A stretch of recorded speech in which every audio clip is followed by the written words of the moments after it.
Southern Indiana, all-white team, that knocked off 2 perennial powers in Indiana. And the result of that was, it was an iconic victory. It certainly was one of those David versus Goliath kinds of situations. And what evolved was a movie, Hughes, by Gene Hackman. But I'm here to tell you about what happened in 1955.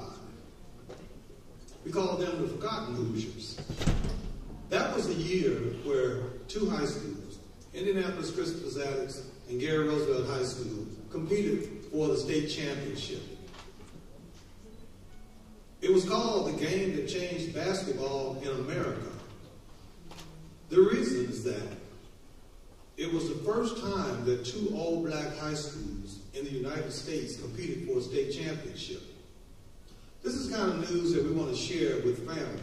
And when I say that, I say because the star of the Indianapolis Zaddix team was your founder, trailblazer, the great Oscar Robertson. The star of the Gary Roosevelt team was Dr. Dick Barnett. As a result of that game, and the kind of decorum, the spirit, the athleticism that was shown by these 2 teams, they are credited with opening up recruitment in the state of Indiana for African-American players and the United States. The Forgotten Hoosiers. That's the story that we're actually going to tell. You wonder why Oscar Robertson and what was bred within him to do what he did on behalf of you guys, current players, future players. It all started in 1955 in Indiana. My good friend, Dr. Dick Barnett, a very marginal student, and I'm being kind when I say that, and Gary Roosevelt. But this guy realized the importance of education, knowledge, combining brains with brawn. And now you're talking about someone who's a professor at St. John's University, has written 11 books, and speaks to youth and adults about life after basketball.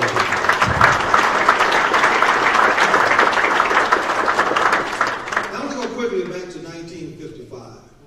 That's the year that apartheid, not apartheid South Africa, but racism, racial injustice was pervasive in the United States, and particularly in Indiana, where the Klan was built.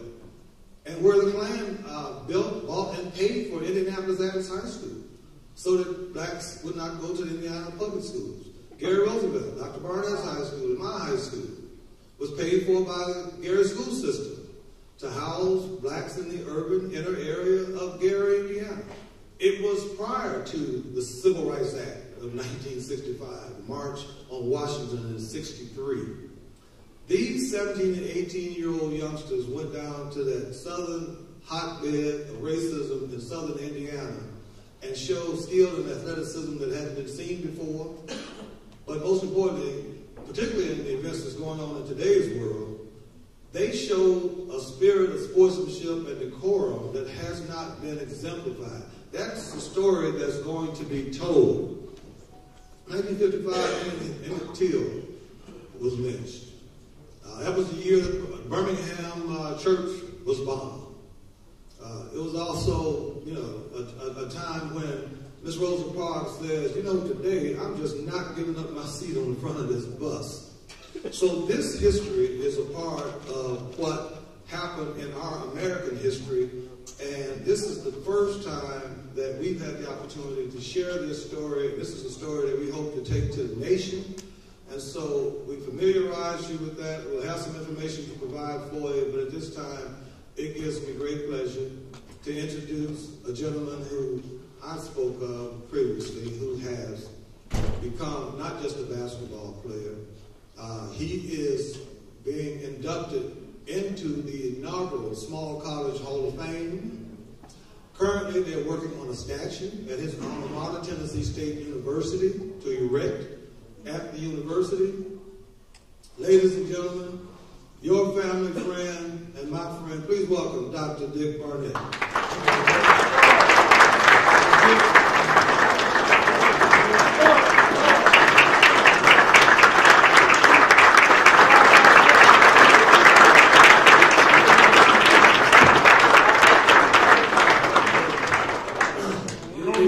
a pleasure for me to speak to the brotherhood this morning. Okay, I don't really want to repeat some of the interrogatories that Chuck talked about. What I would like to engage my metamorphosis and my transformation from a unaware youth that really didn't value education to become a doctor of education. I got here early in Vegas on Friday. I went out to the community center to speak to a group of young people about education and dreams. My entire life has been built on a dream. I recall very vividly at Roosevelt High School in Gary, Indiana, the night of my graduation. There were 250 of my classmates that were graduating, and I was the only one that didn't attend. There were two contiguous gyms, one where the senior prom was taking place, and there was an outside court adjacent to that gym.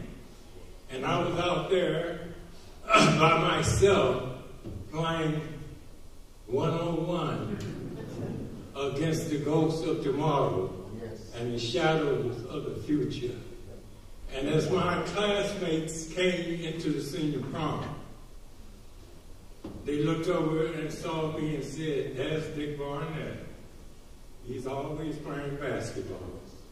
And they went in to the senior prom, and 4 hours later, they came out, and I was still there. And they jumped into the rented limousines going to the after-prom parties.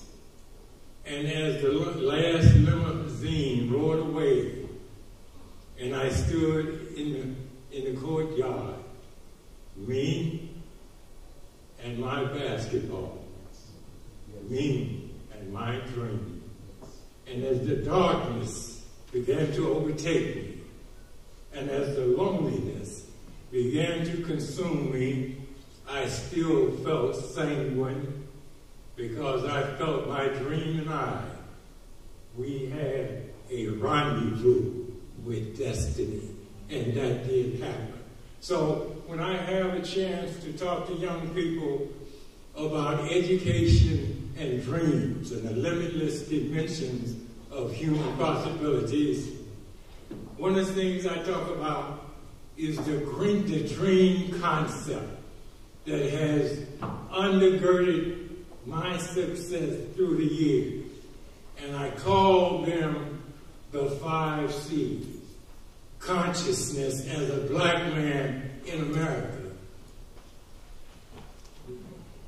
The second C, commitment every day.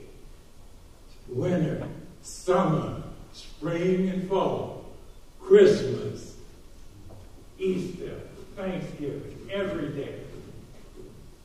Conviction, the right road is the right road that I'm taking for me.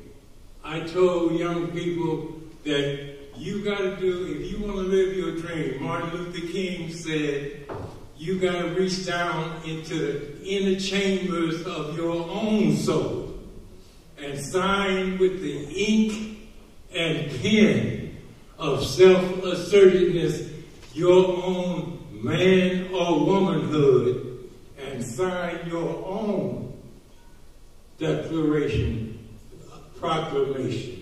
That's what has to happen. You've got to love what you're doing. So I told the young people at the community center on Cary Avenue on Friday afternoon, that's the program that they've got to proceed on. And lastly, one of the things, my dream has been encapsulated in the American dream. I think America was built on the promise of tomorrow, that we're going to go where Dr. Martin Luther King said, we're trying to build a more imperfect union. So that's my take today. And Chuck talked about this historical game. That was simply the predicate of what is happening in America today in terms of race, in terms of equality, in terms of personhood. And when young people say Black Lives Matter, it didn't always matter. We were property, okay? So they are legitimizing our very humanity and existence. And I want to thank Arnie for giving us the time to speak today. Thank you very much.